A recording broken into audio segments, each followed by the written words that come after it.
South Point offers all the types of entertainment you'd expect at a first-class Las Vegas resort. Did you know our 400-seat showroom is one of Las Vegas's top destinations for live entertainment? Enjoy live performances by classic Vegas entertainers, bands, and today's hottest comedians, plus a rock and dance floor. You can also enjoy live entertainment at the Grand View Lounge, where you'll feel all the vibes of old Las Vegas. Enjoy the music, and if you love to laugh, don't miss The Dirty at 12:30, our very own free comedy show, every Friday night at 12:30 a.m. in the Grand View Lounge. The Dirty is 100% free, so arrive early. Go to southpointcasino.com or call the box office at 77136 for today's performances at the showroom and the Grand View Lounge. When you're ready for your favorite cocktail, stop in and unwind at one of our 7 specialty lounges. There's a bar around every corner, because you're in Vegas, baby. South Point Casino has plenty of attractions for the whole family. Catch a movie. Our 16-screen movie theater includes 2 XD Extreme screens for the ultimate in viewing, sound, and luxury.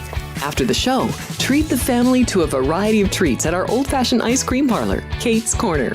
We scoop up a variety of creamy concoctions, including smoothies, hand-dipped cones, milkshakes, malts, sodas, and sundaes. At Kate's, there's something for everyone. And if you've still got time to spare, our bowling center might be right up your alley. Voted Best of Las Vegas, it's a great place for friends and family fun. 64 lanes, a pro shop, snack bar, and arcade. And while the kids are bowling, you can play slots and sip on a drink in the Alley Cat Lounge while overlooking the lanes. For our more serious and professional bowlers, the South Point is also home to a separate tournament bowling plaza. We have 11 amazing restaurants featuring a wide variety for every price range and appetite. South Point's Garden Buffet has something for everyone at unbeatable prices. Or, if hunger strikes in the middle of the night, join us at Coronado Cafe. The American menu offers breakfast, lunch, or dinner 24 hours a day, plus a Chinese kitchen for authentic Chinese dishes from 11 a.m. to 11 p.m. From steak and eggs to wonton soup, it's fast and friendly service 24/7. When you need a quick pick-me-up, you can find it at our state-of-the-art Starbucks just inside the main South Point entrance. Order ahead with the Starbucks app for easy mobile order pickups. Or enjoy your favorites in the relaxing dining area anytime, day or night. If you love Mexican food, Baja Miguel's has all of your south-of-the-border favorites. There are dozens of classics to choose from, like fajitas, ceviche, chimichangas, tacos, and more. And for spirit lovers, Baja's colorful non-smoking tequila bar is right outside.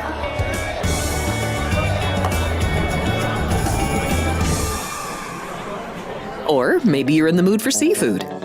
Big Sur Oyster Bar has fresh seafood prepared right before your eyes.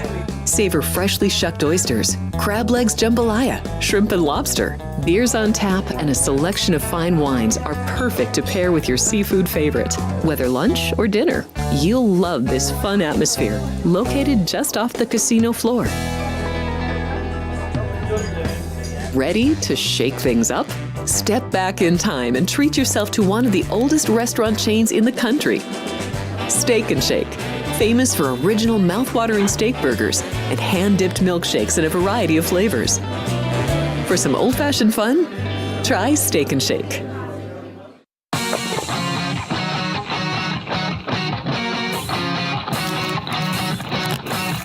Once you've satisfied your hunger, get ready for more of the hottest casino games in Vegas. Our 24-hour 30-table non-smoking poker room proudly hosts all the most popular poker games with a variety of betting limits. Visit the poker room for a schedule of daily tournaments. Whether you're going to hold 'em or fold 'em, the best place for poker is at South Point Casino. You'll notice that our craps tables are usually the loudest in the casino. If you've never played, join one of our free craps lessons to find out what makes this game so exciting. Check with the craps dealer for schedules and give it a roll. Bingo is also an exciting way to spend your time. We offer 7 sessions of bingo every day. Bingo! And each session includes a cash ball jackpot, 12 bingo games, a progressive double action game, and a $10,000 bonus coverall. Electronic units are available. If you haven't played bingo with us, give it a try today. Guests can also get in on the action at our one-of-a-kind race and sports books. 2 separate rooms designed to maximize your experience and comfort. Our sports book, with over 400 seats, puts you right in the middle of the action, 24 hours a day. The friendly ticket writers are happy to help, and it's conveniently located next to the famous Del Mar Deli, where you'll find supersized portions of delicious deli items like roast beef, pastrami, and Reuben sandwiches, or soups, salads, and pizza. Plus spectacular desserts fit for a king. And right next door is the race book. Over 150 seats, each with its own TV screen. There are 16 interactive player terminals, so you can bet right from your seat.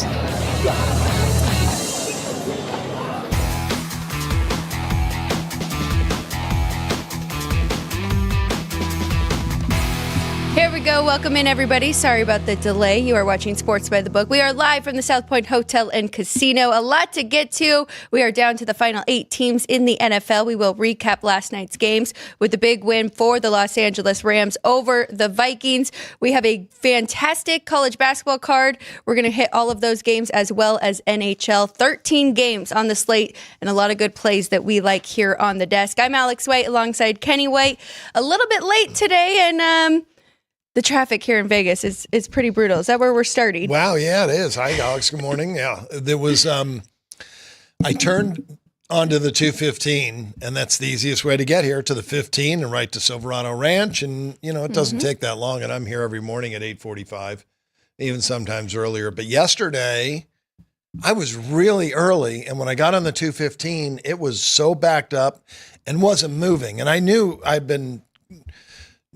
the traffic was the week before that. They had a lane shut down, but this traffic looked like an accident with a lane shut down, and it wasn't moving. So yesterday I got off, I took the auxiliary road, all the way down to Decatur, took the right on Decatur, and was able to take Decatur somewhere down to Dean Martin, and I took Dean Martin down to Silverado. So it worked, but it took longer. Today, when I got on, it was just, there was so much traffic and it was so backed up. I got off on Jones, not thinking, and I took the right on Jones and I headed to Blue Diamond. And they're doing construction. They're building the overpass on Jones to Blue Diamond finally, which should have been done years ago, because you always had to go around and up to Torrey Pines, and then you could hit Blue Diamond at that point. But so there was no way to get out. I came back, I turned right on a couple streets. You can't get through. There was no throughways. I had to go all the way back to Warm Springs, and I took Warm Springs down to Decatur, finally Decatur all the way to Silverado Ranch. And I couldn't believe I was going to be really early again today. And here I am late, but thanks for getting my coffee. And it reminded me when I pulled into the parking lot here on the South Point, and I went to get out of my car and went to grab my bag, I missed one of the handles and the bag tipped sideways and my computer started to slide out. And I stopped and I grabbed it quick and it didn't. And it reminded me of a story when I was working for CBS. And they flew me down to Miami for the Super Bowl. They put me up in this hotel in Miami Beach. It wasn't really anything spectacular. It was more like a Motel 6 on Miami Beach. And I was getting ready for my show. And I'm getting all my suit ready and getting all the wrinkles out and ironing it up and got everything together. And I go to grab my computer off the desk, and then I forgot something. I laid my computer back onto this desk. I turned, and as I turned, I saw the computer sliding out, and it slid right out and landed on the ground and snapped, cracked in half, and it was done. Gosh. I had no computer. I had to go to Costco the next day to get another computer to use for the weekend. But it was like, are you kidding me? And then I walk outside, and I got the longest walk to the Miami Convention Center, and it was so humid in January. By the time I got to the set, I was dripping wet. Like, what happened to you? It is very humid. And you had no computer. I said I took a right on Jones. And it's a full circle. Ryan, is that why you were laughing? You do know about that traffic there? It has been pretty brutal. So if you are in Las Vegas, don't go on Jones. Stay off Jones Boulevard. Stay off Jones. So until they get that construction finished. But we're happy that you made it. Yeah. We can talk through some. Yeah, let's make some money. Yeah, we've got really good games on the board today. What an impressive performance yesterday. Of course, Matthew Stafford, we know, I think he's 6-1 right now in playoff games. Very good as a Ram. I'm going to have to double check that now. I don't know if he ever made the playoffs as a Lion. Yeah. You won a Super Bowl. As I was looking, and I looked back, somebody corrected me on Sam Darnold. And he played for San Francisco last year. So I went back, the stuff I have, my programmer, who's a data miner, and he mines that for me. When I looked at the sheets that all the information that he has for me, it said Darnold was at Minnesota. And I'm guessing now that it probably, since it's 2024, makes everybody on the same team for 2023. So I'm going to have to see if I can get that changed. But anyway, I went to look at Sam Darnold to double check that to see if he was on San Francisco last year. And if he was on Minnesota at all, he was not. And while I was there, let me check if he's ever been in a playoff game. Never been in a playoff game. Never. First playoff game. First time he'd ever played on the field. He was with San Francisco last year. He was on the sideline. Right.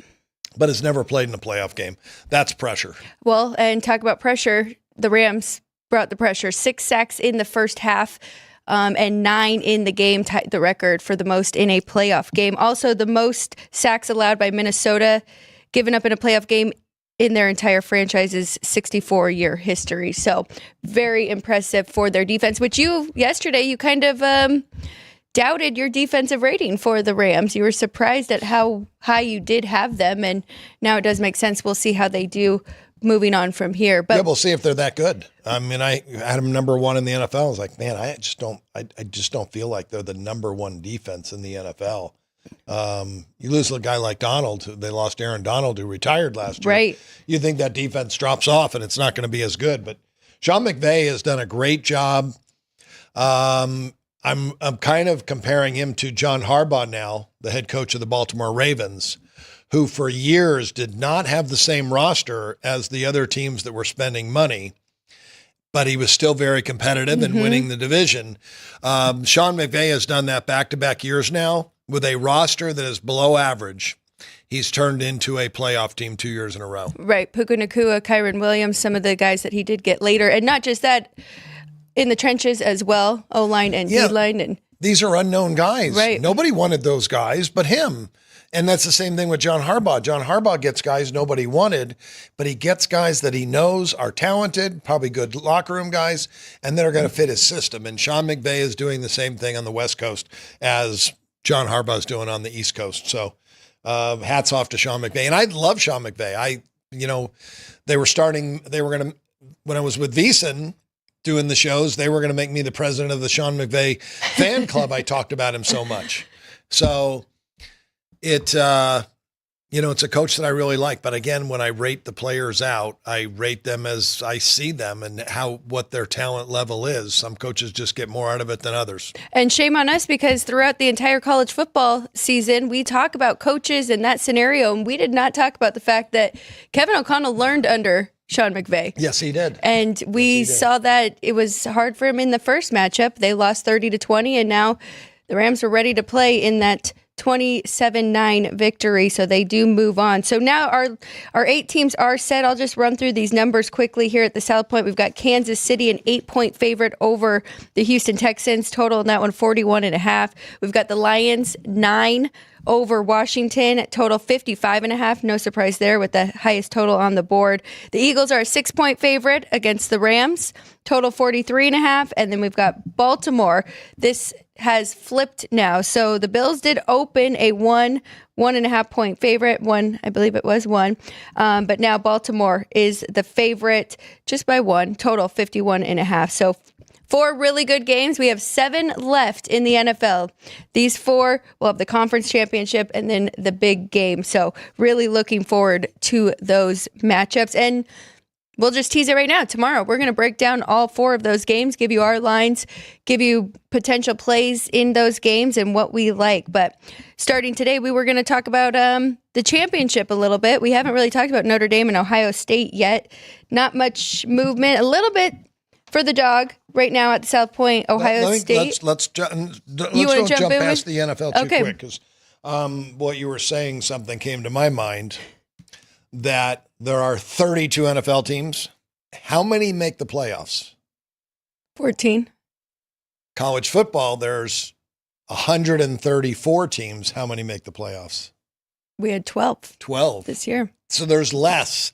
That's why I make the argument more is better in the college football playoff. The more teams you put in, the better chance you're going to get the best team in the end. And that's the NFL. 32 teams, 14 make the playoffs. Yeah. And now you just said we do have 4 really good football games.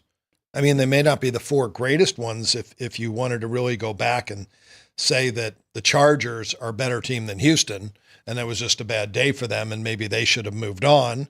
That would be maybe the only one. Even though Tampa was a favorite over Washington, I don't think there's much difference in those 2 teams. The Chargers were definitely the better team. They were playing on the road. They were the favorite.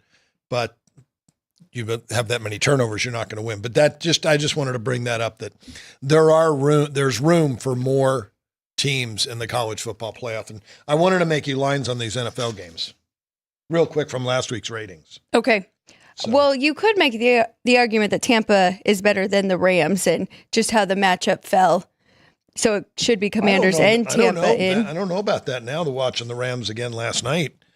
I think they're better than Tampa. After a nice rest week for them, they definitely showed up. And, I mean, they started 1-4, and then they have just been on this run. So you're right. We can't really count out Los Angeles just yet. And I do have some updated future odds here at the South Point while you're making those numbers. So to win the NFL championship, the Ravens are plus 450, the Bills plus 475, the Lions plus 325, the Chiefs plus 275. So the favorite rate there. The Texans 50-1, the Eagles plus 450. And then we've got the Commanders also 50-1. I must have skipped one in there, and that is the Rams at 20-1. So right now, the 2 biggest dogs on the board, the Houston Texans and the Washington Commanders. So you said the line flipped in Baltimore and Buffalo? It did, yes. Buffalo was the favorite? Buffalo opened as a 1-point favorite. And now it is Baltimore -1. I am, again, I have to update the 4 games from this week, or actually 6 games. 6 games from this weekend. I'm going to do that today and have my updated ratings out, later tonight, and then my lines on those games. But if I use my ratings from last week, which are still good, they've been updated for 19 weeks during the season. I'd have Kansas City 8 and 44. I think that's right about where it is. I know your grandfather really likes Kansas City and loves their defense. He thinks they have the best defense in the NFL. And then you've got Patrick Mahomes, and you have all that experience. And I think the week off is worth 2.5 points. So I don't know if there's revenge. I don't know if they played. I haven't gone back and looked at that yet. Well, and now they finally have their full offense. They have Hollywood Brown. They have Hopkins. They did. They have Isaiah Pacheco. Kansas City won at Houston? Oh, it was in Kansas City? Okay. Okay. Oh, yes. Well, I'm not going to – if they had lost at Houston, it'd be worth something. So I think Kansas City should be double digits. What's the spread? It's 8. Yeah. I might be willing – that's a good teaser team. Yes. Unless you can lay less. Yes. And I only had to lay $1.25 on my teaser yesterday. Oh. Yeah, maybe because it was side and total. I'm not sure. That's nice that they did that. My total on the Baltimore game, I make Baltimore 1.5 and 62, but that's perfect weather. We don't know if the weather's going to be perfect in Buffalo. To that argument, both defenses have looked a lot better down the stretch, but you could really make the argument that it's who they have played, right? Buffalo's played the Patriots twice. The Ravens have played the Steelers twice. So their defense has looked very good, but now going up against each other's offenses might be a little tougher. Detroit 9 and 62. Another extremely high-scoring game, and the weather is going to be perfect. And that one's higher at 55.5, and the Lions are 9 right now. 9. And I added on 2.5 for them. Having the bye, that is so big this time of year. Did you add that for the Chiefs then? Yeah, I did add it for the Chiefs to get them up to 10.5. I added 2.5. It may be worth more than that, but Philadelphia, I would have 7 over the Rams and 43. That's a defensive game. Yes. 7 and 43. Curious though, because right now you're on with all of the favorites. You have not adjusted this past weekend, but with Houston's performance, the Rams' performance, I mean, Buffalo was a blowout in the second half against the Broncos. Curious if you're going to end up adjusting the dogs up a little bit. Wow. Cowboys are hiring Deion Sanders. Is that set? Yeah. Unbelievable. I wanted to talk about that I was listening to a sports show this morning when I left, and they were talking about the Raiders. It was a local show. So they were talking about the Raiders and who the next head coach would be. And they're talking about Pete Carroll, and I'm going, Deion Sanders. I want Deion Sanders. And their guy was saying, Pete Carroll, everybody's saying no, because how many years does he have left as a head coach? Maybe 3. And the guy was trying to make a case. Who cares if he gives us 3 good years? Let Tom Brady and Davis figure it out from there. But he could change the culture, and the culture wasn't good. And I go back to, I knew that a year and a half ago when the coach didn't have any sportsmanship. And if you don't have sportsmanship, that means you don't coach. You're just a rah guy. Let's go play football. Let's go hit somebody in the head. You're not coaching really and preparing and getting prepared. You're doing the easy things, not the tough things. And I knew that. And the culture was bad. And I didn't know it was as bad as it was. So they need somebody to come in and turn it around. And I wanted to come in here this morning and say Deion Sanders, because he's not going to be there for just 3 years. Deion's going to be here for 10, 15 years. Well, and he's won everywhere that he has gone, right? Yes. Lower level college, then moved to Colorado and done a fantastic job there. But I will just say, in Antonio Pierce's defense, I think that culture was already bad with Josh. Oh, but you can change it. Yes. Yeah. You can change it. He didn't know how to change it because he's not a coach. He's really not. But there was already reports they had no interest in Deion Sanders. They're actually really looking at Ben Johnson from Detroit, the offensive coordinator. Young guy, very innovative, offensive. Well, one thing Ben Johnson has going for him is I don't know how long he's been there, but Dan Campbell changed the culture in Detroit. Yes.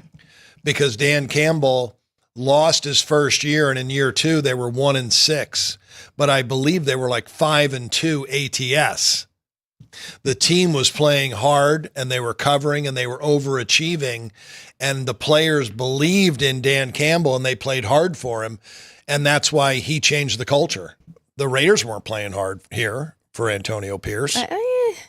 They were at times. They did against Kansas City because they couldn't stand Kansas City. Well, they did the last 3 games. They won 2 games they should not have won. Yeah, they did play some weaker football teams too. Yes. But you're right. They did. They played hard for him. They might like him. He might be the nicest guy in the world.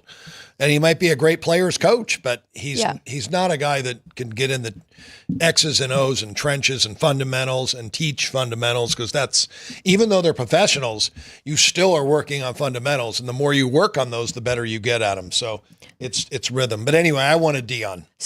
And now that I open up my internet and I saw something about Deion, Cowboys moving forward with Deion Sanders, they made a great hire. And I will say this, that people can say Deion did well because he had the players.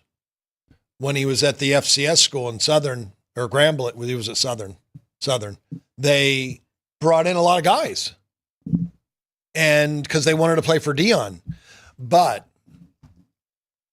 give someone else, give another college coach 40 players from different teams through the portal, and see how they navigate and bring those 40 guys to a team. Because you got the Raiders had 50, or let's say 35 guys from last year, 40 guys from last year. Maybe they added 12 guys. They still couldn't make them a team.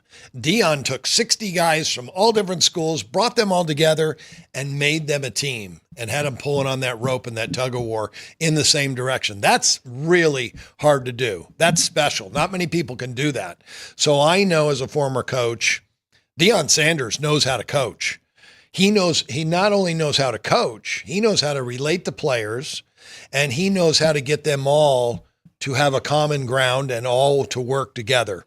And all his players have worked together at Colorado to be as good as they were. I mean, in 2 years, we were actually talking about Colorado at one point having a chance to play in the college football playoff. Yes, we were. And he knows how to hire and he knows how to delegate because he does. People not only want to play for him, they want to coach for him. So he brings in the best for each position. And yeah, he gets the most. So I do like that. I think it was time Mike McCarthy and the Cowboys did go in different directions, and now we'll see what happens there with Deion Sanders. Still some open spots, though, and some coaches that need to be filled. I do just want to say Ben Johnson's been with Detroit for a while, since 2019. Started as the offensive quality control coach and then the tight ends coach, passing game coordinator for a year, and now since 2022, he has been the offensive coordinator. Well, so he's worked his way up. He's had 3 years as an offensive coordinator, and he's learned under a guy who knows how to change culture. So he's got his hands. He's got his job. He's got a tough job on his hands coming in here. Because again, remember when Dan Campbell went to Detroit, they didn't win right away. Yes. So it's going to be a couple of years before he can get this team in a position to, we talk about, the Detroit Lion turnaround. And let me just say this: in a division where you have Sean Payton, Jim Harbaugh, and Andy Reid, do you really want to bring in Pete Carroll to try and just level it out? Or do you want to bring in something different and to try and actually have an edge against those three really good seasoned coaches? That's why I wanted Dion. I didn't really want. I'm a big Pete Carroll fan. I didn't want Pete Carroll when they said Pete Carroll. I am a big Pete Carroll fan, but no, I don't. I wouldn't want that for the Raiders, even though I'm not even a Raider fan. But I'm just thinking of the organization and a team and what they need. What's the best thing for them? The worst thing for them is Pete Carroll. Well, and not to mention now we do have a lot of people in our lives in Las Vegas that are Raider fans, and you want to see them happy too. And, no, I don't and it's been a little bit your brother-in-law. Yeah. But yeah, so interesting. We'll keep a tab on this and where the coaches go. So breaking news there with Deion Sanders going to Dallas. I do just want to talk, and we can do more on the Notre Dame and the Ohio State game tomorrow. We'll really break that down. We need to look at how Ohio State did against dual threat quarterbacks, right? Because we do have Riley Leonard on the other side, and you are a big fan of him, and we saw him really take over in a few of those important games. But I want to ask you about the money line quickly, and right now, if you do just like the favorite and you don't want to lay the 8, South Point has the best number here at minus 350. And I was just kind of comparing and looking at other sports books, and we are educating and talking about things, but talk about the straddle here. And while we have a 60-cent difference at the South Point, and then I see 75 and maybe even 80 at other shops. Yeah, and the higher it gets up, the more that straddle will get. But you're right. It's very fair. The 60-cent straddle that Chris Andrews and his team have up on the board right now for that game, where the price is at, if you calculated the theoretical hold at minus 350 plus 290, it's probably around 3 or 4%. Okay. It's not going to be very high, I don't think. My man Richie Baccelleri could do it in his head. I can't. I have to do it on paper. But I think that's about what it would be. I don't think it'd be much higher than that. So now we just have to be careful with other sports books opening and across the country, right? And you think you're getting a fair number, and you aren't necessarily always. We talk about that with parlays and same game parlays and all this stuff that they're now pushing on everybody to make. Yeah, and I've never gone back and looked at that because I don't play the same game parlays, but it's pretty interesting that how they are robbing people on same game parlays. So I was right. 3.3% is what the hold percentage is. That is ridiculously low. Sportsbooks work on a 4.5% hold on straight bets. And this is a straight bet. Wow. And this is value here at the South Point. And Chris Andrews' team does that a lot. They obviously do. And I love the fact that they don't attach money to the point spreads. Mm-hmm. If it's 3, it's 3.5. It's minus 110. I've always said when books started to do that, it stops wagering. It stops people from wagering. It turns them into looking at something else and betting, and you want them betting on these NFL games. So I think it's an awesome thing, and it's the last book that does it. And I don't know the difference in the bottom line, but I know that they probably generate more parlay action as one book than almost anybody else in the state. But sadly, what you said, a lot of people don't even realize, right? Because they just see 8 at multiple books, and maybe one has, if you want to lay the 8 with the Ohio State, it's minus 120. Yeah. And even when Grandpa was on the desk here, he was talking about you have to make your bets and have a good reason to make them right. You're already 11-1 trying to beat the book. So then as that juice gets even higher over a long period of time, it can really hurt you. There's no doubt. And that's my good friend Tony Sinisi that you worked with, Tony, making the numbers last year for the college basketball tournament. And Tony always used to say, and Tony's one of the classiest guys in the business, and he would say that his dad was a bookmaker, and he was the classiest bookmaker that he ever knew. And he would say, my dad always said the bookmaker has time and 110 in their favor. Yes. And they have that minus 110. And it's a big difference because when you think about we're betting at 110, they're betting plus 110. Yeah. Every bet that the book's taking, they're really plus 110 on all their bets. Can you imagine how much money we would make taking plus 110 on every one of our bets? That would be very nice. Yeah. Yeah. We would be on that island right now that you own and sitting on the beach with a drink with one of those fancy umbrellas in it.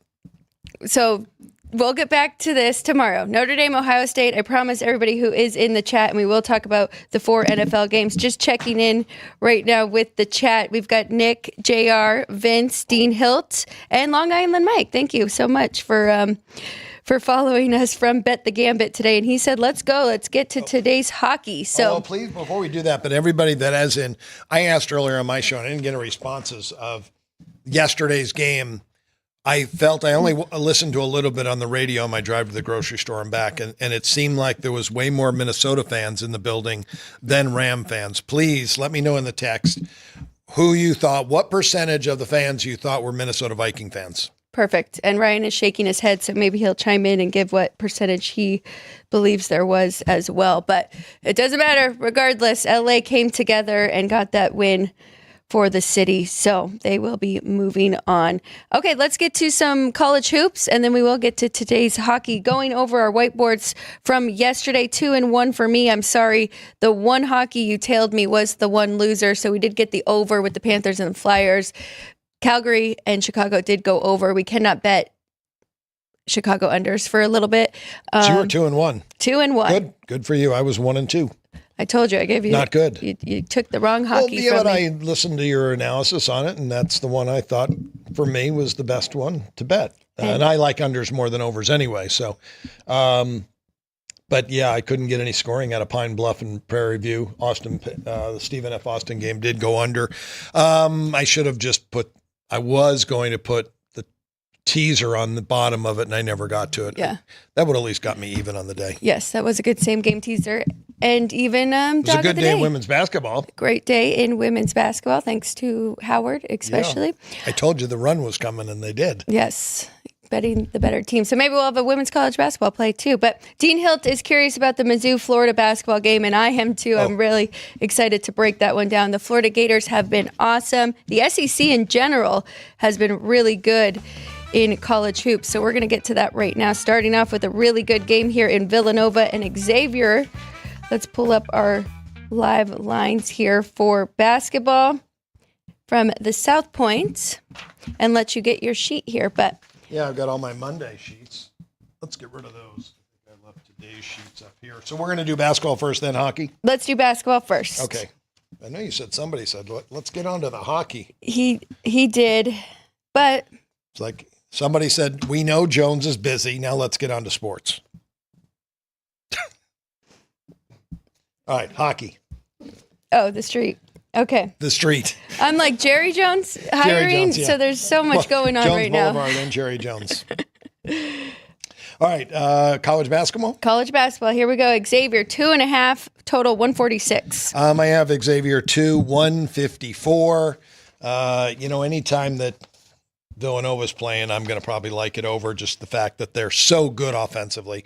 They're one of the best three-point shooting teams in the country, and their defense is well below average. But this time they're playing an up-tempo team. Xavier runs, and Xavier's solid offensively. They're better offensively than they are on the defensive end, so I'm over the total there. Let's go Buffalo Bulls, and Bowling Green. Bowling Green, 7-point favorite, total 157. Not much there for me. I made it 8 and 158.5. Miami, Ohio, favorite on the road, 12.5, total 148.5. Yeah, I found this earlier. I'm playing Miami of Ohio. I made them 15. I have them 18.5 points better. And in a rare occasion that you can get the far better team with revenge from the previous season. Northern Illinois beat Miami of Ohio last year in Oxford. So revenge factor for Miami of Ohio in this game. They will be well motivated, and they're the far better team, both ends of the court. So I adjusted my total, my line to 17.5. I laid 12 on that game on Miami of Ohio. First half is 7 if you want to play it that way. Oh, that's even better. I didn't even do that yet, but I need to do that. I thought that would be about 8. Was hoping for 7.5. 7's even better. 7 here at the South Point. All right, I think we're going to have another high-scoring game here, and the total tells us that as well. Akron, 6-point favorite, total 163.5. Both play quick and bad defenses. Yeah, they do. They both play fast. Toledo's defense, especially the road team, horrible defensive team. So expect this to be about 74, 75 possessions. Akron is a double-digit favorite, or I made them double-digit. I made them 10. There's probably revenge for Toledo. I didn't check. I'm just betting the total. I made it 172, so I have a 10-point play there. Okay, so 2 over so far. We might have an under here, though, because we've got North Texas, 3-point favorite on the road, total 127.5. Yeah, I made North Texas 5.5. They did win both games last year. I made the total just 110. You know, North Texas is my team. Under. They play extremely slow. They play great defense. And their opponent today, East Carolina, plays slow and is horrible offensively. So that leads for the combination of a very low-scoring game. I have 58-52, and the books have a much, much higher number. Now, I looked at North Texas. I was kind of surprised. They are 6-6 over and under this year. I did look back. They do go over in their home games. Their road games, they're 1-2 and 1 to the under. So a little bit of a difference there, home and away. Ohio's a 10-point favorite at home, total 152.5. I made it 7 and 160. Lean to the underdog a little bit there and lean to the over. But the road team, Ball State, does play slow, and both teams are below average offensive teams. So I passed and didn't do anything with that total. How about Kent State 13, total 138.5? That's right there. I made it 12 and 136.5. Western Michigan having a tough year. Kent State's coach, Rob Sendrop, very, very solid coach, but that doesn't mean he has to cover this number. Again, my number's low. Both teams do play slow, and both teams are very poor offensively. I just couldn't make it low enough. Looks like it is moving that way. Central Michigan, 7-point favorite, total 141.5. Yeah, I found this one earlier too. I really like looking at the Toledo Akron game. I noticed that Toledo had been playing fast and had a lot of up-tempo times, except for when they played Central Michigan. So when I saw Central Michigan played slow, I go, let me go check Central Michigan out. And sure enough, they have been playing much slower. Their last 4 games against D1 competition have all been a pace of 66 or lower. That is well below average. And it looks like their head coach, because they were having a bad year, Tony Barbie, at 2-9, decided I'm going to slow things down. And he's playing against a team that plays slow as well. Both teams well below average offensively. and Eastern Michigan has revenge, the away team. It's a rivalry. Eastern Michigan, Central Michigan, Western Michigan, whenever those three play, it's a rivalry game in any sport. So it's going to be a tough battle. Central is 7-point favorite. I took 7 with Eastern, and I went under the total 142.5. Do you like either one more than the other side or total? No, maybe a little more lean to the total. Okay, little lean to the under. All right, let's take our time on this one. Brad Underwood's team, Illinois, they are 12-4 playing against Indiana. They are a 3.5-point favorite. Indiana's 13-4 on the year, and the total is 157.5. I have the Illini. I have just a better team, 11.5 points better than Indiana. I was hoping for a little home revenge, but I don't have it. You need to start looking at the conference standings to see where these teams are ranked in the conference and where the buys are. A lot of conferences have double buys. Yeah. And that's very important if you finish in the top 4. And I believe that's the way the Big Ten is set up. Everybody makes the conference tournament, but you want to get a double buy. The Illini and Indiana are both tied right now at 4-2 in conference play. So I know you're going to get the best effort out of both teams. So I like the Illini. If you can lay 3 is a much better number. The market, though, pretty much sitting at 3.5. Yes, it is. All right, let's go to some SEC. Kentucky's a 6-point favorite at home. The total 158. Really good matchup. Both these teams are 13-3. Yeah, really good basketball teams. 2 well-coached teams. I made Kentucky 5.5. The total 165, but I don't like it over. The defense for Texas A&M is just too good. I want to look up. This is kind of where I ended on my show this morning, of getting a chance to go over home revenges. And let's take a look at Texas A&M and what they did last year against Kentucky. Would love it if they did have home revenge. They actually beat Kentucky in the conference tournament, 97-87. Maybe I shouldn't be afraid of the total going over. Now, that was a conference tournament game, and they scored that many points. During the season, looks like they only played one time. Let me search it just to make sure. Yep, they played once at Texas A&M, and A&M won in overtime, 97-92. It was 89-89 in regulation. Maybe I shouldn't be afraid of the over. But does Mark Pope play any different or have his team playing any different? Oh, they're playing faster. Oh, good. They're playing faster and score more. I mean, he's the difference in the game. You're right, but his teams have played faster than they played last year, and they're a top offense and they below average defense. So, yeah, maybe I should be just from the past history playing that over. Over in the A&M and Kentucky game, over 158. Next it game even went down. Even better. I thought it was 160. So, all right. Next game, these two are both undefeated in conference play. The Rebels of Mississippi and Alabama. So this should be a really good one as well. Alabama, 12.5-point favorite because we know how good Nate Oates has been here, and the total 164. Yeah, Nate Oates, one of my favorites, came from Buffalo and did a really good job. But Chris Beard, another really good coach that should have been here at UNLV. Want to look and see if Alabama has, or actually Mississippi. I want to see if Chris Beard, who's in his second year now, man, wow, what a good job this guy does. 14-2 Mississippi is. They're just playing really good basketball. Alabama probably beat them up last year pretty good. They did. They lost at home to Alabama. There's a revenge factor for Mississippi in this game. So I would adjust my number down to 8. And you can say, you said I could get 12.5? 12.5. So I'm going to take Mississippi. For the Rebels. I'm going to take Mississippi plus the 12.5 with a coach that preaches defense and has his team believing they can win, and they have revenge. They have the better defense as well. And they only met one time last year, right? Yep, that's it.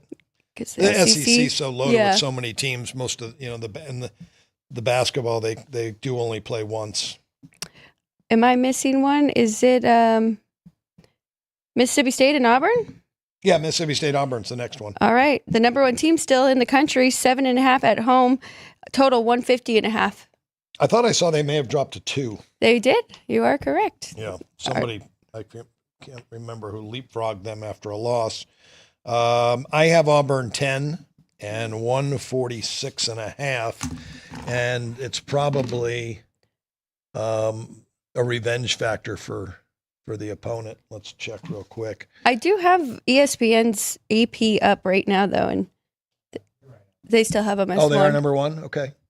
So Auburn did beat Mississippi State at home and in the conference tournament. They lost at Mississippi State.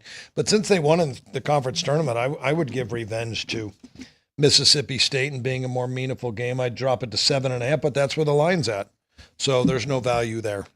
It keeps you off the favorite, though, of laying. Yes, it does. All right, let's go Marquette, 13.5 on the road, total 147.5. 15.5 and 157.5. We know Shaka Smart loves to play fast. Chris Holtzman for DePaul plays slow, though. So that's, that keeps me off playing this total over.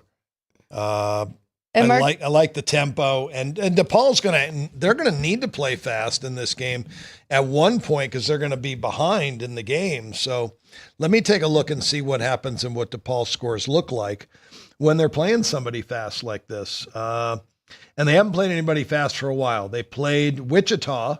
They won 91-72. That came 163. And they played St. John's, and they lost 89-61. That's 150.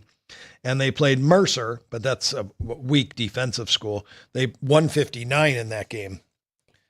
All 3 of those games went over, and I think Marquette definitely will control the pace. If Marquette gets out there early, this is probably a game to bet in-game because DePaul will try to play slow early, try to shorten the game. And if they do, and they're able to do that, it might be a low halftime score. But if Marquette comes fired up in the second half and more focused, that's when they start to, lengthen out the lead.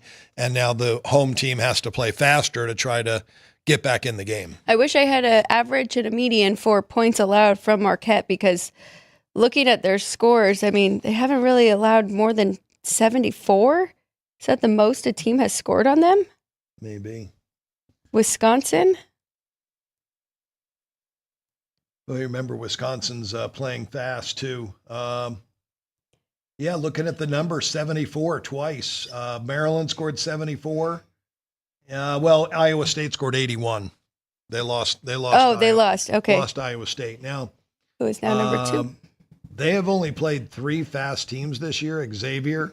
And now that's not a good comparison for this game because remember, DePaul plays slow. Right. But I wanted to just bring up the scores of the teams they played fast, did not go over.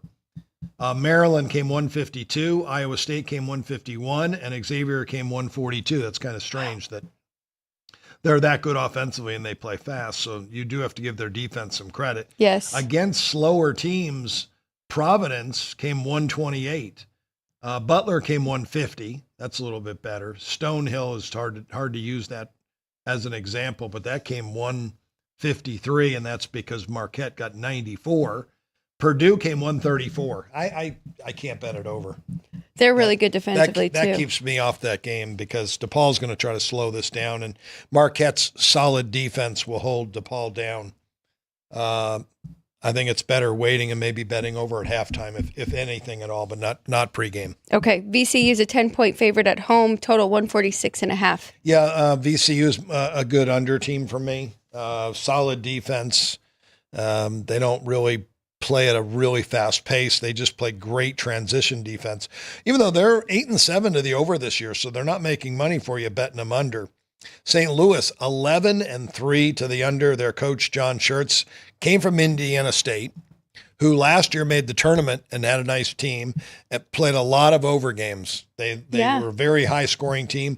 He brought a couple of his players with him from Indiana State to St. Louis, but they haven't meshed yet. So it might be a team that, this wouldn't be the game to play it, but sooner or later, St. Louis is going to start going over every game because that offense and his team chemistry is going to click. Now they've won 4 straight, one of those against a non-D1 team, but they got 88 against Fordham, 73 against St. Joe's, 73 against St. Bonnie. They just haven't shown the pace that you would expect out of his team. They are better. They are better on the offensive end than they are on the defensive end. So I'm going to, I lean to the under, but it scares me because St. Louis is going to turn into an over team here shortly. That'll be a good team to bet over. So keeping an eye on that. I that. have a big difference. So I already bet it under. So I'm staying with what I have. And you're okay giving it out? Yeah. Under. I think it's still worth my numbers say 134, but I know St. Louis is going to get higher and higher and higher. So next game for St. Louis, we'll keep it on. Yep. Louisville's an 8-point favorite on the road against Syracuse. The total 153.5, and Louisville has won 6 in a row now. Boy, what a difference! And we know that in every sport a coach makes. Pat Kelsey came in and complete turnaround. I think he's won more games this year than Louisville's won in the last 3 years combined. I made Louisville 10.5, another game they should win. There was some early money for Louisville, and the total I have 161.5. Louisville's playing fast. They score. Syracuse, Adrian Autry looks like he's playing a little bit of a pressure defense, forcing teams into playing fast. So I like it over the total. Over the total in that one. We've got Rick Pitino's St. Johnny's 9-point favorite at home, total 143.5. Another coach that's made a difference. Well, 2 coaches in this game that are making a difference. I've talked about Ed Cooley before. Yes. Came over from Boston College. I said he would improve this program, and he has not let me down. 12-4 on the year, 9-7 ATS. His games go under. My numbers are right there on this game. I have St. John's 11, a little lean to them, but there's no way I could bet them. I bet you Georgetown has revenge. So you'd have to add that in and bring it right down to the number. And my total 142. Looking for Georgetown here. Yes, they do. Yeah. They lost twice last year, and not by much. They kept it close. And that's Ed Cooley. He's going to do that. And he'll probably keep this game close too. St. John's wants to run. St. John's does play to the level of the competition. I think this would be a game, if you're going to bet it, look for maybe Georgetown in the first half. Okay. Belmont, 6-point favorite at home, total 159. Well, there's my biggest difference on the day because this is 2 good over teams, Valpo and Belmont. I have 5 on the side right there, but 179 on the total. That'll definitely made my board. They made our board last week and got us both a win. Belmont plays extremely fast, one of the fastest teams in the country. Both teams run. Valpo just not as much as Belmont, but both teams well below average offensively. Both offenses are way better than their defenses. This is just the perfect kind of game that, both teams could get to 90. Okay, over 159 in that one. It looks like that is... It came up a point. It came up a point, but it's 159 everywhere in the market. Rice is a 4-point favorite at home. The total is 145 against UTSA. Numbers right there, 5.5, 146.5. Northern Iowa, 14, total 133.5. 11 and 120.5. I've had some success with both of these teams under this year. Evansville, 13 and 3 under. Northern Iowa, 10 and 6 under. They both play slow. Evansville offense is terrible, and both teams' defense is very respectable. So under 133.5. Very good. Wichita State, 9.5 here at the South Point, total 149.5. Let's get the Wichita State. I have 8 and 156.5. I lean to the over.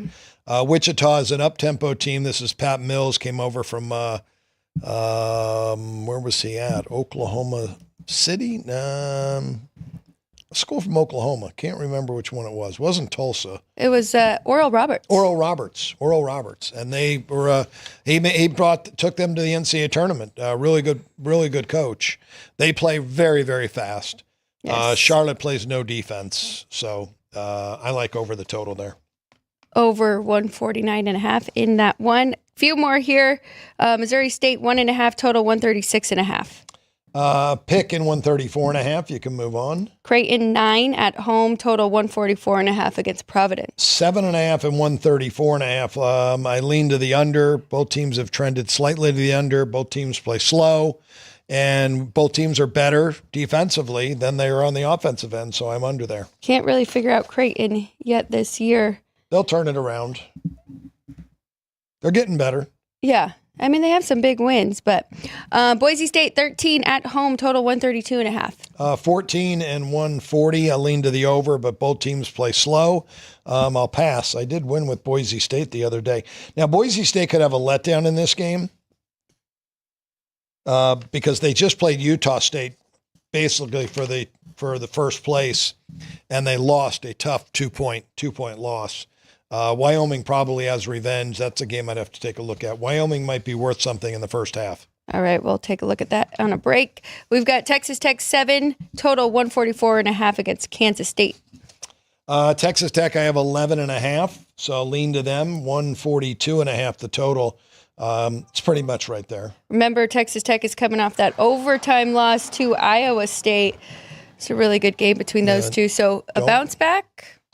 Yeah, well, could be, but I hate teams off an overtime game, little extra energy you're exerting. Yep. And then you got to travel. So probably not really a good spot or situation to be laying points because, again, they'll be happy if they win by 3. Let's go Wisconsin 7, total 149.5. I have 7 and 144.5. Wisconsin's offense, both teams' offenses are better than their defenses, and they're both kind of playing pressure defense. So my numbers say under, but I'll just pass. Okay, here's a big one people were waiting for. The Gators are a 10-point favorite at home, and the total is 155 against Mizzou. Yeah, Gators are having a great year. 12 and 4 ATS too. Todd Golden is doing the job there. Has really done a great job recruiting. I have 11 and 149.5. So I lean to the under with my numbers, but when I look to the right of the sheet, both of these teams play very, very fast. Both are way better offensively than they are on the defensive end. So that would be a game I'm gonna have to pass on, even though it's the biggest game of the day. I just don't see it. I'm gonna look to see what did they do last year. Dennis Gates, really good coach, 2-1 in the conference so far. Last year they lost almost every game. They were 8-24. They did lose every SEC game. Yes. 0-18. They lost to Florida twice. So there is revenge for Missouri in this game. That brings me down to 8.5. Still not enough points to play the dog in this game. You said it's 10 right now or what? It is 10 right now. Florida comes off the Arkansas win, and they do have Texas next.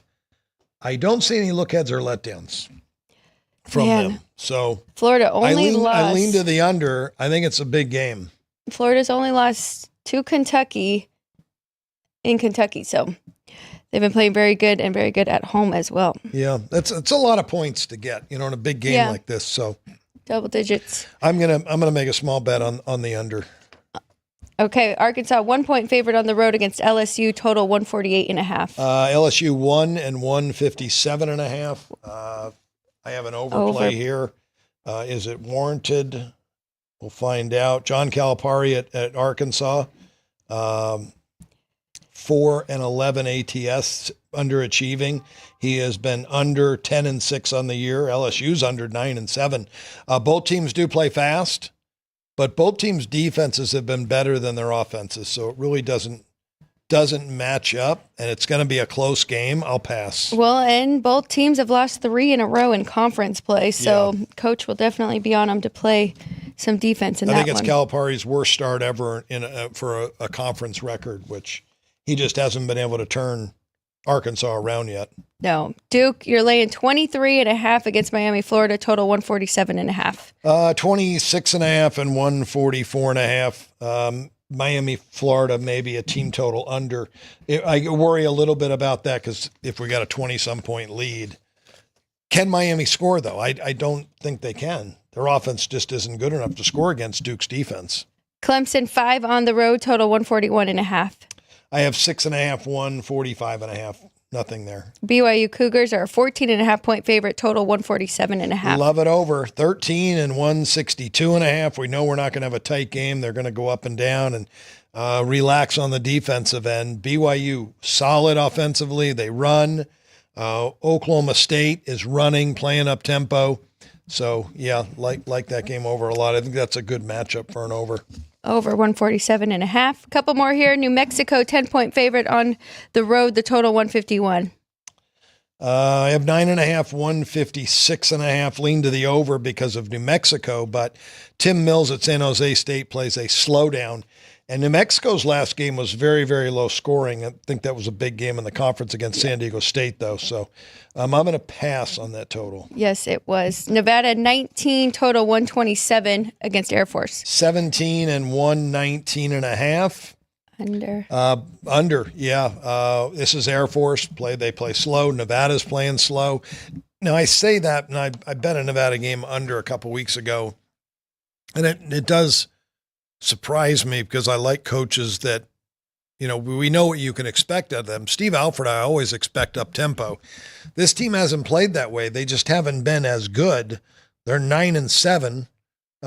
He is 11-5 to the under, but he did beat me in that game. I guess I just got to stick with it because they are playing slow. Their numbers say it. And Air Force is going to dictate the pace. They're playing the Princeton offense. Their numbers say it. 63 possessions per 100. They're 353rd right now in the country. Yeah, they play extremely slow. That is weird when they switch it up, though. But I guess you have to play with what you have, right? Right. Your roster. If the offense isn't as good, the players are not as good as what you normally have. So it takes longer on the offensive end to get that good shot. USC 2.5, total 161.5. USC is coming off a big win. Are they not? I think they are. I think it was they might have been an overtime win as well. They beat Illinois. Oh, that's a big win. In Illinois. Yeah, that's really big win. I have Iowa 0.5 point favorite and the total 178.5. Love the game over. I know what I'm going to get. Iowa is going to play up tempo. They're going to shoot threes. They're going to force USC into that type of game, and USC is going to play it. They're going to play that. Eric Musselman likes to run. They're both teams combined are 20-11 to the over this year. I got to write that down. That is definitely making my board. Because especially if we have a little bit of a letdown for USC, that's most likely on the defensive side, right? Yes, I would think so, yeah. Well, because it takes more effort to play defense. Arizona, 5.5, total 148.5 against the Baylor Bears. I have Arizona 6 and 148.5. My total is right there, but you're going to get up tempo from Arizona. Baylor, though, Scott Drew's team plays slow. You got two great offensive teams. Both are better offensively than they are on the defensive end. I'm passing. Arizona State 3, total 147. I have 5 and 142.5. Not the biggest of differences. I'll just pass. And then SDSU is a 7-point favorite at home, total 131.5. Yeah, under. I made it 5.5 and 116. Wow. And it's San Diego State. They're still one of the best defensive teams in the country, and they're playing slower this year. They're going to dictate the pace. Nico Medved on Colorado State is also a solid defensive coach.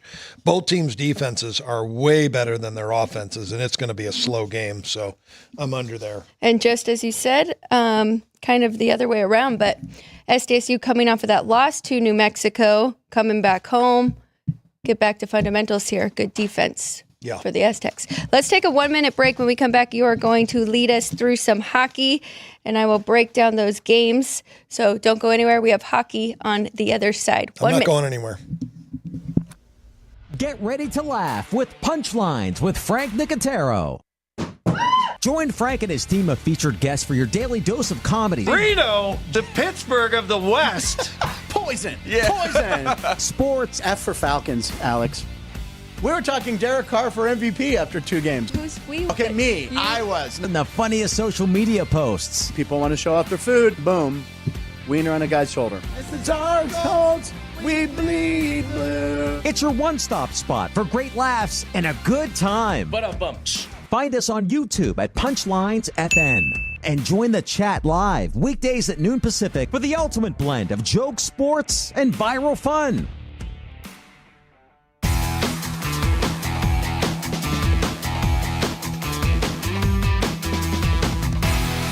Welcome back, everybody. We are going to get into some NHL plays right after this. I am going to check in with the chat. Looks like we do have some more people in here. Ryan said Minnesota definitely had more fans in the crowd. He thinks Minnesota Wild facing VGK in Vegas on Sunday might have made it a 2-stop trip. That is a very good point there. Dean, I think that's a great point. yes, because that place was packed as well. Ryan was actually in attendance for that game, so he knows exactly how many fans were there. We have somebody new in here, the Juice, and I don't know if I gave Dean Hilt a shout out, but he is in here as well. So welcome everybody, and let's get to some hockey. We're trying to write down as many college basketball plays as we can for our whiteboards, which we will get to and show all of those that we will be betting on today, if not have already bet on, which I already have made a hockey bet, which I haven't done in a while. I usually wait till after the show, but last night I liked one so much that I had to jump on an app and make sure to get that in. So let's get right to it. We're going to start off with San Jose Sharks and the Red Hot Red Wings. I need to check how many they have won in a row, but they have been playing very good hockey, and they come into this one on fire. Did I give you a hockey sheet? You did not give me a hockey sheet There's yet. a hockey sheet. Appreciate it. Thank you. For you. And let me read the line for you and let you know. Let's check it out. Here at the South Point, 210 was the opener in Detroit, down to $2. 6 over 15, dropped to 5.5. Some money for the under. I do like the under as well. We have it 6 under, minus 117. Red Wings minus 197, but they have won 7 in a row. Do we want to add that into it? Most definitely. You're up to like 232, but are you willing to lay $2? I am not on this one, so we're going to pass. Oh, a 3-game losing streak by the Sharks too. You're really adjusting about 50 cents and making that 247. Wow. But you can use that in I myself would use that in a parlay with somebody. I wouldn't bet it straight, but I would bet Detroit in a parlay if we have somebody else that we can parlay them with. Betting. And I do bet, I guess, more parlays than I think I lead on to. But when they're big favorites like this, right? And I don't go every day out and just bet parlays. I may bet 2-3 parlays a week. That's it. And you usually are. You don't have an 8-leg parlay. No. You have like a 2 or 3. Two teamers. 2 teamers. Toronto $1. Dallas at Toronto. What a good game. Great matchup at goalies. Here at the South Point, they open this game minus 110 both sides, so basically a pick 'em. Dallas is now 125, the total 5.5 over. So if you're looking at our sheet, we have Toronto minus 127, but Dallas does have revenge. The Leafs won in Dallas 5-3 on December 18th, so we have to add that in. Both of them not too concerning. Lost coming in here off of a loss, but you're right, really good goalie matchup. Our total's right there though as well, 5.5. Yep, hard to find anything there, so pass.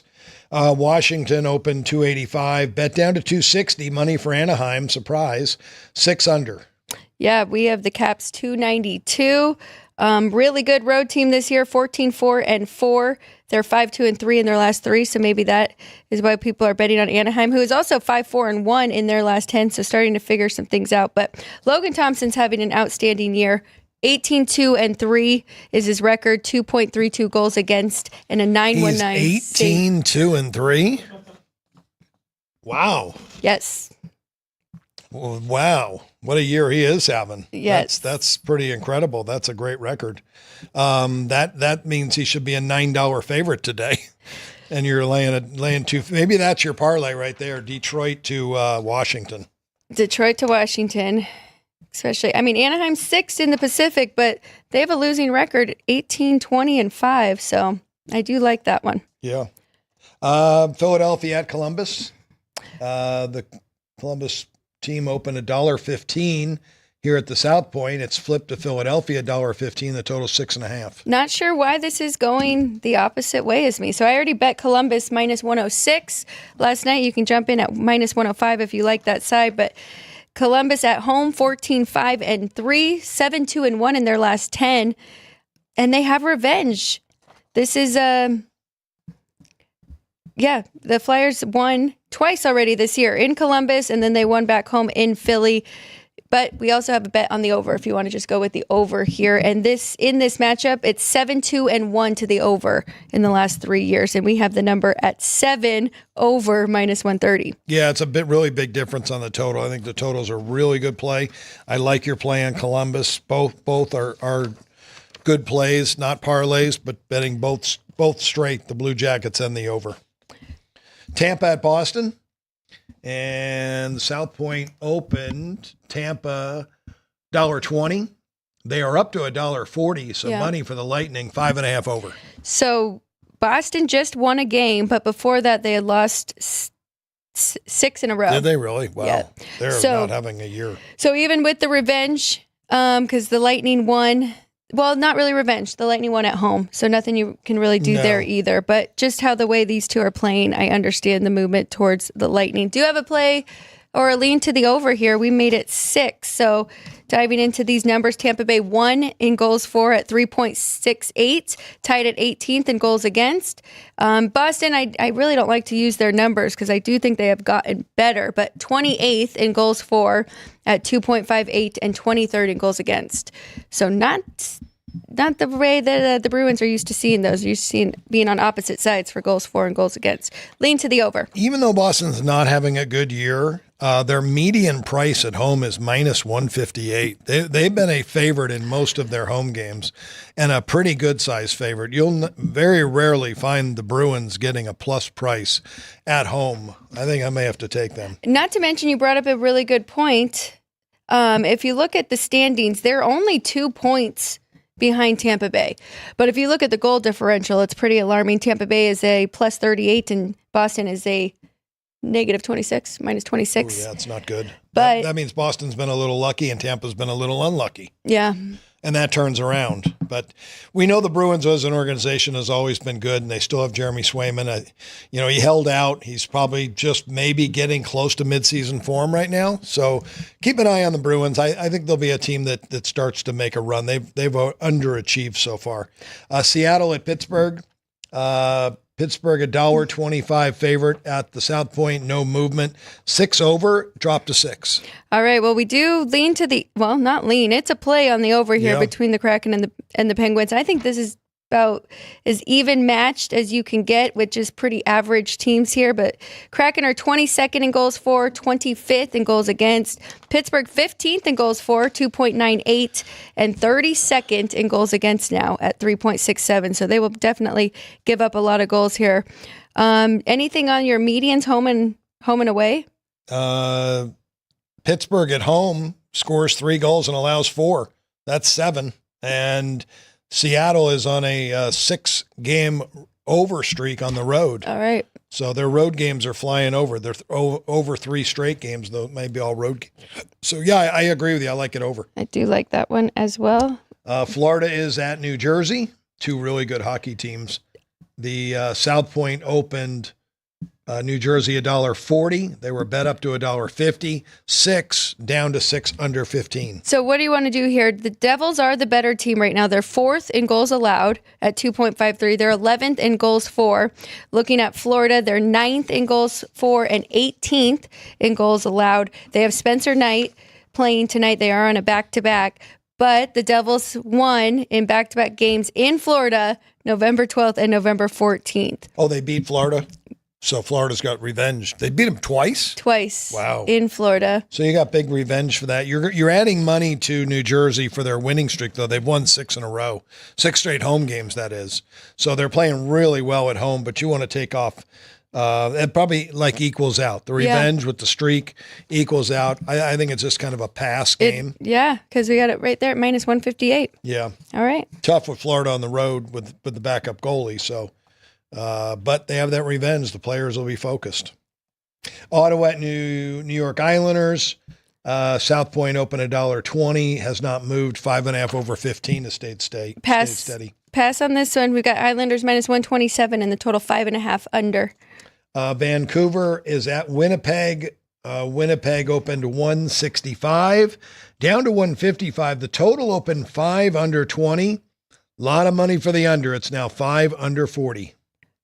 5 or 5.5? 5.5. I'm sorry. Oh, I was like, we haven't seen a 5 this year yet. Well, we're going to see one on this game because I think those 5.5s will disappear and go to 5. I mean, 2 really good goalies here. Thatcher Demko's still getting into midseason form as well, but Connor Hellebuck is the best goalie right now in the league. Nothing really in this one. The numbers are right there. Median score for the Jets at home this year, 3-2. Yep. This looks like a 3-2 game to me. Yep.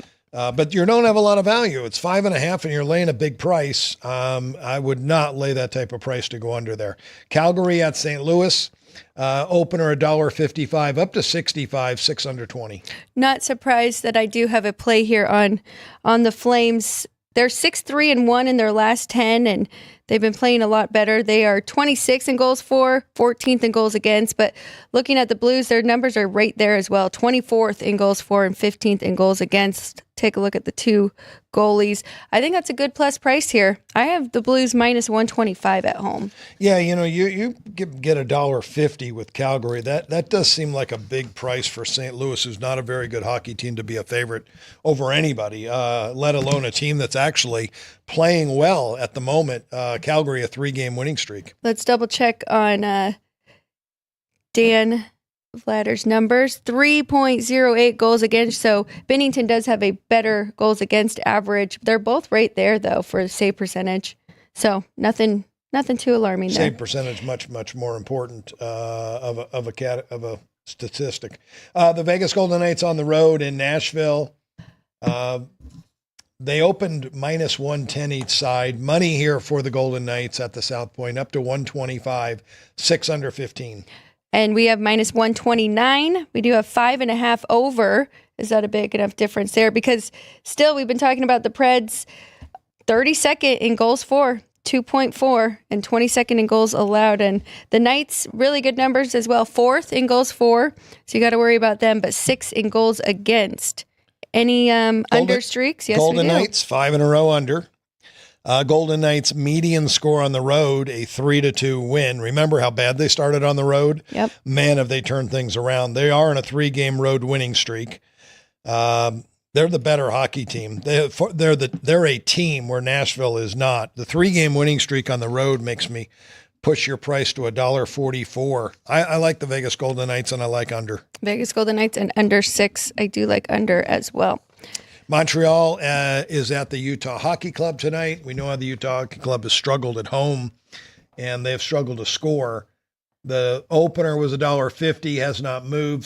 5.5 over has been bet up to 6 under 15. And we have 6 over, minus 115. Look at the median numbers here. The Canadians score 3 and give up 4 on the road. Utah's right there at 2, but Canadians are 7-2-1 in their last 10, so they are playing some good hockey too, tied for 16th in goals for. Utah, though, I mean, they really can't score. They're 25th in goals for. They're 13th in goals against, 2.93, so they're a pretty good defensive team, and you do like that goalie there. They do not score at home, though. That's just amazing. Yeah, too. They get beaten 4-2 on a median. That's really bad. Montreal's just a bad team, too. I would have loved to have gone over 5.5, though. Yes. No more 5.5? Missed that. No more 5.5. All right. We're out there. Colorado hosting the Rangers. The Rangers got a big win this week, and they're still a team looking for the playoffs. Yep. They'll need to turn things around. They're much better than their record indicates. Colorado, $1.70 was bet down to 165. Total 6 over, bet up to 6.5. I can't really make a case for the dog here because Colorado is playing really good. 7-2-1 in their last 10. Mackenzie Blackwood has been a really good answer for them in net, so I'm going to pass on that one. I tried to go take some plus money with Minnesota at home against Colorado, and they had 1 goal. I think it was 5-1 final, so I'm going to stay away from that dog. Looking at the numbers, the Rangers on the year have a median price of minus 128. So they've been a favorite more often than not on the road, and they've actually outscored their opponents 3-2.5. Colorado, all of their home games, they've been outscored this year 4-3 on median numbers. I don't like averages; I use medians. But Colorado's been $1.70. That's their median price at home, 170, and that's about what they are today in that range. But maybe some value on the Rangers here, playing better, and you get Shesterkin hot. You want to get on the winning streak. The Rangers have won 2 in a row. This might be the spot to bet the Rangers. Rangers are just 11-11 on the road, so if you've been laying that price in every one of the road games, you're a small losing loser. money. Yep, small. Colorado, though, 12-8-1 at home, so maybe when they give up goals, they just give up a lot of goals. All right. That's it. We got to fill out our boards, though, quickly. Yeah, I got 5 plays for you. All college basketball. Belmont, over 158. And I wrote down the numbers out of my sheet. They're probably here at the South Point, maybe half a point off. Northern Iowa, under. BYU game, over. Check out our new animation. USC, over. And San Diego State, under 130.5. That's my 5. Do you have Iowa for me? Iowa and USC? The total or the side? Total, please. It's on yours, 161.5. Yeah, I was going to get you the correct number, though. Make you bet the real market number. Could have moved here at the same It is 161. I better start writing over and under. Really, huh? I have 161.5 on mine. That's what it is. I'm sorry. Yeah. 161.5. Okay. And then I do have a couple totals I got to write down really quick. Don't forget, punchlines at noon today. Yes. I will be there as well. I'll have a dog of the day. And you will have a dog of the day. We can actually give it out. Okay, Blue Jackets is over 6.5. And then I got to take the Flames plus 150. And the Kraken over 6. Perfect. I'm going to college basketball here. Colorado State, SDSU under 131.5. I'm going Iowa and USC over 161.5. The Blue Jackets over 6.5. I forgot to tell you Columbus minus 105 as well. Kraken and the Penguins over 6, and then the Flames plus 150. Yep, I'll just do a half a unit on that. You're off to a good start. 2-1 for the week. 2-1 for the week. Last week, during the weekdays are great. It's just the weekend that I got to be a little more cautious with NFL now that the numbers are. I think I'm going to double dog tight. dare you for my dog of the day for punchlines today. I have 2 dogs I want to give out. Okay, very good. So that's a tease. Since my Rams plus 2.5 wasn't given out yesterday.